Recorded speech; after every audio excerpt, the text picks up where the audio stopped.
네, 반갑습니다, 여러분. 네, 그동안 토목기사 필기 시험 공부 열심히 하셨고, 또 이렇게 시험 보시느라 고생 정말 많이 하셨습니다. 네, 본 강의는 여러분들이 그 토목기사 실기 공부를 본격적으로 하기 전에 앞서서 먼저 선행학습 개념으로 좀 생각을 하시면 될 것 같습니다. 그러니까 우리가 토목기사 실기 강의를 어느 정도 내가 100% 수용을 해내기 위해서 그 전에 먼저 어떤 기초 과정이라고 할까요? 어떤 그런 것들을 먼저 한번 짚어봄으로써 여러분들이 쉽게 공부할 수 있도록 해드리는데 주 목적을 갖고 있고요.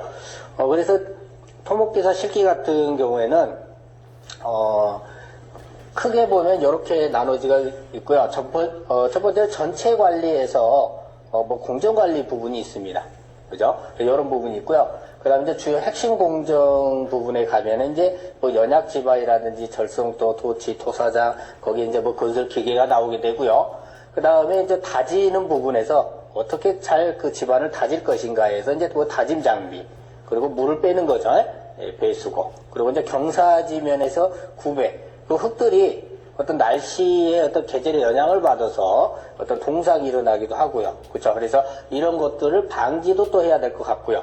그다음 각종 구조물들이 있습니다. 그래서 이런 것들을 총망라해서 시험에 나오고 있습니다. 그런데 이 부분에서 우리 실기 과목으로 그럼 어떻게 이어지느냐? 이 부분은 뭐 연약지방 계량공법, 토질기초, 뭐 토공 건설기계, 암석발파 건설기에서 쭉 이런 식으로 쭉 이어지는데요. 여기에서 우리가 조금 어려운 단원들이 있어요. 어떤 게 어렵냐? 자, 이런 뭐 연약지방 계량이라든지, 그쵸? 이런 연약지방 계량이라든지, 그 다음에 기초쪽, 그 다음에 약간의 토질, 그리고 토공, 건설기계, 그리고 아까 처음에 했던 뭐야? 전체 관리 부분에 있는 이 공정관리 부분, 그리고 이제 이 각종 구조물들의 물량 산출 부분, 이렇게 나누어집니다. 나머지 것들은 조금 쉽게 이렇게 우리가 접근할 수 있는데, 이 부분들은 조금 깊이 들어간다 이렇게 보시면 되겠습니다. 그래서 우리 선수 과정, 선행학습 과정에서는 일단 이러한 주요 좀 까다롭고 어렵고 출제는 자주 되는 이런 부분들을 초점을 맞춰가지고 이 부분에서 기초적인 꼭 필요한 부분들을 전부 다 우리가 학습을 해보는 그런 시간을 갖도록 하겠습니다. 자, 먼저 우리 실기시험은 크게 출제 유형이 세 가지 유형이라고 볼 수가 있어요. 계산문제, 단답형, 다답형. 간혹간에 실수로 이제 뭐 어떤 서술형 뭐 이런 것들이 나오긴 합니다만은, 그건 어쩌다 한 번씩 나오는 거니까 일단 배제를 시키고요. 자, 계산 문제가 5에서 60%, 단답형이 약 최대 25%, 다답형이 최대 35% 정도 차지하는데, 계산 문제 같은 경우는 거의 대부분의 문제를 어떻게 공부를 해야 되느냐? 완벽하게 원리를 이해를 하셔야 됩니다.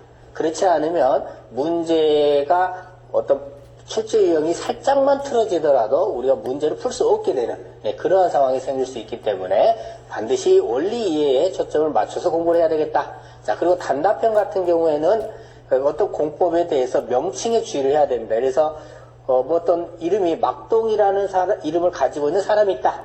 그러면 그 이름만 들어도 아, 쟤는 집에서 뭐다? 막내구나. 이렇게 알 수 있잖아요. 그렇듯이 공법의 명칭을 보면 대다수 80~90%는 그 공법을 이해를 할 수 있게 됩니다. 그럼 단답형이 뭐예요? 이러한 공법이 무엇이냐 이렇게 물어보는 거잖아요. 그럼 이름만 내가 잘 기억을 하고 있어도 답을 쓸 수 있게 되는 게 대다수의 문제들란 얘기고요. 자, 다답형 같은 경우에는 예를 들어서 어떤 것에 대해서 해당되는 게 뭐 3가지 써라, 4가지 써라 이렇게 출제가 되고 있단 말이에요. 그런데 여기에서 중요한 게 뭐냐면 자, 많은 원인들 중에서 중요한 것을 적을 줄 알아야 된다는 얘기죠. 근데 우리 수험생들은 그걸 알 수 없잖아. 그래서 제가 유도하는 대로 공부하시는 것이 가장 좋은 방법이다. 이렇게 볼 수가 있겠고요. 자, 합격 점수 다 하신 바와 같이 몇 점이에요? 60점이죠. 자, 과랑 몇 점입니까? 40점이죠. 자, 그런데 이 3가지 유형에 대해서도 40% 이상은 우리가 득점을 해 주어야만이 합격권에 들어갈 수 있다. 이렇게 말씀을 드리겠습니다. 자, 그런데 우리 실기시험 같은 경우는 필기하고 조금 달라요. 조금 달라가지고요. 공부는 잘하는데 시험에 자꾸 떨어지는 사람들이 있어요. 왜 떨어지는가를 좀 살펴보면, 자, 먼저 제일 중요한 게 중요한 핵심이 도대체 무엇인지 모르고 막무가내로 공부를 하게 됩니다. 그러면 내용이 어찌 돼요? 굉장히 방대해지겠죠. 그러면 답안을 적을 때 자기가 공부했던 걸로 적긴 적는데 중요한 핵심만을 적어내야 되는데 그렇지 않는 부분들이 많더란 얘기가 되겠고요. 자, 그리고 아까 말씀드렸듯이 계산 문제는 어떻게 해야 된다? 이해를 위주로 공부를 해야 된다 했는데 이해보다는 암기 위주로 하고 있다는 얘기고요. 그렇죠? 또 암기한 후에도 답안 작성을 할 때 아까 말했던 것과 같이 어떤 것이 중요한 건지 정확히 모르기 때문에 중요한 내용보다는 주변 내용을 많이 적더라.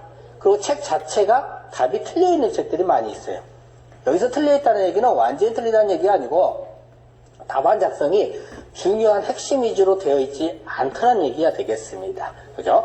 자, 그 다음에 시간이 촉박해요. 공부를 별로 안 된 상태에서는. 그러면 생각이 잘 나지 않게 되겠죠. 그래서 이러한 부분들 때문에 잘 떨어지더라. 자, 그러면 우리가 시험에 쉽게 합격을 하기 위해서는 그럼 어떻게 해야 되느냐. 자, 첫 번째, 여러분들 저를 만났잖아요. 강의에 충실하셔야 되겠죠. 그럼 자동적으로 중요한 핵심을 파악할 수 있게 되니까 답안 작성이 훨씬 수월해질 수가 있겠죠. 또 점수 받기 좋아질 수 있겠죠. 자, 그리고 어떻게 해야 된다고? 계산 문제 저와 함께 철저한 이해 위주로 공부를 하셔야 되겠고요. 또 답안도 이제 핵심적인 내용을 작성하시려면 핵심적인 내용 위주로 학습을 해 주셔야 되겠죠. 그렇죠? 자, 그 다음에 저와 함께 강의 시간에 배운 내용의 신뢰를 갖고 답안을 작성을 하세요. 그죠? 그러니까, 어떤 교재를 봤더니 답이 이렇게 됐는데, 우리 강사는 저렇게 설명을 하네? 뭐 이러면서 혼돈이 와서는 안 된다는 얘기예요. 그래야만이 틀린 답을 피할 수가 있게 되겠고요.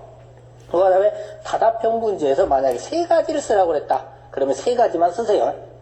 그 이상을 쓰는 분들이 있습니다. 그건 좋지 않습니다. 자, 그리고 마음가짐을 굉장히 편안하게 갖는 게 중요합니다. 그죠? 우리 100점 맞자는 게 아니잖아요. 60%. 그죠? 네. 그러니까 마음을 좀 편안하게 가질 필요가 있다라는 얘기입니다.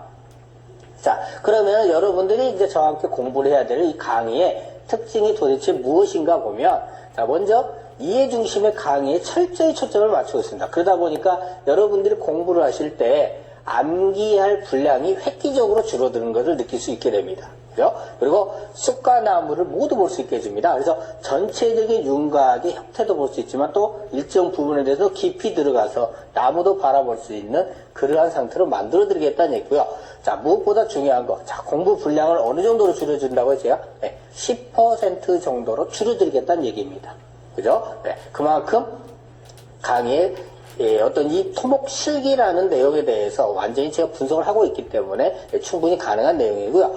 자, 그럼 강의는 어떻게 하냐? 아주 실용주의다. 실용주의다. 즉 뭐냐? 공부하기 쉽게 해드릴 거고요. 합격하기 쉽게 해드릴 거고 답안 작성에 매우 유리하게 이러한 패턴에 아주 몇 가지만 들으니까 어떤 느낌이 드세요? 네, 쉽게 합격할 수 있겠구나 하는 생각이 드시죠? 그죠? 그래서 여러분들은 저를 만난 것이 행복이고 저 또한 여러분들을 만나서 행복이라고 할 수가 있겠습니다.